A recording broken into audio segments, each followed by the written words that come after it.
So if you're a kayak building addict like I am, the question quickly becomes, where am I going to put all these kayaks? Now, my answer to that used to be a 2,000 square foot barn, but ever since moving back to the city, I've faced some pretty significant storage challenges, which has led me to invent the integrated kayak storage fence. Now, we already had to build a fence along the property line here, and so I thought to myself, what if I were to integrate a little bit of a roof and some shelving into the fence and have a place that we could store garden tools and also kayaks in the backyard? What this is just a standard fence, pressure treated 4x4s, 24 inches into the ground, encased in concrete, 6 feet high, spaced at about 7 feet all the way along. And what I've added to it is this corrugated tin roofing here, and also steel rods coming directly out of the 4x4s, which can support up to 6 kayaks in this space. So I removed the first roofing panel here so you can really see the geometry of how I built this thing. And what you're looking at is 8 inches down from the top of the fence post, I drilled a 3/4 inch by 3 inch deep hole, which receives a 3/4 inch steel rod, which comes out into the back of this 2x3 here that has a bevel cut on it. And there's a bevel cut on the top of the fence cap as well. And then bridging between those is this 24 inch long piece of corrugated roofing metal. Now, the cool thing about this solution here is that it uses a minimal amount of materials and it's really lightweight, but at the same time it ends up being really strong because you don't want a lot of weight cantilevering off the top of your fence post. Now, coming down from this first hole at 8 inches, I've got holes piloted every 16 inches, 3/4 inches by 3 inches deep. And I did that on a drill press because I wanted to make sure that those holes were really straight and really clean. And these steel rods coming out that you see down here, I've spray painted bright yellow. And I did that because you don't want to whack into these while you're walking around. If you have kids, there's a chance a kid could run into these as well, and that could be dangerous. A great way to make this even safer is to take tennis balls and actually cut a hole in the end and put them over the edge of this, just to give it a little bit more protection, just like you would on a kayak rack for your car rooftop. This 16-inch spacing between steel rods here seems to be just a perfect size for stacking kayaks.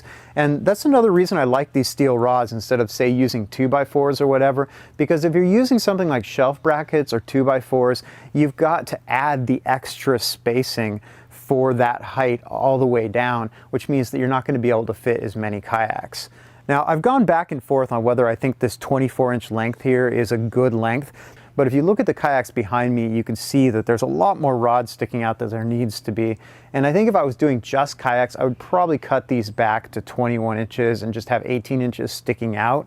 But because I want to put canoes back here as well, I'm going to leave them at the full length for right now.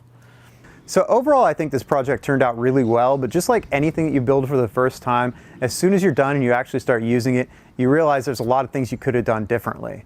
So the first thing I would change is the spacing on the fence posts, because there's some spaces where the kayaks are overlapping in the middle and there's unused space at the ends.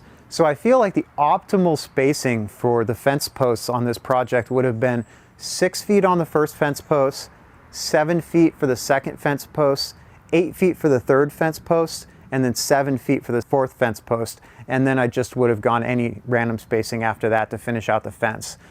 The next thing I would have changed is I would not use this shiny tin roofing here. I use this stuff because it's really inexpensive and I don't like spending a lot of money. And what I wasn't thinking about is the fact that it would be a perfect surface and angle to reflect the sun into my eyes while I'm walking around the yard. So to do this again, I would have spent $20 or $30 more and I would have gotten the darker colored roofing, and then it wouldn't have been so bright. Now, the other thing I would have changed has to do with the roof as well, and that is how big it is.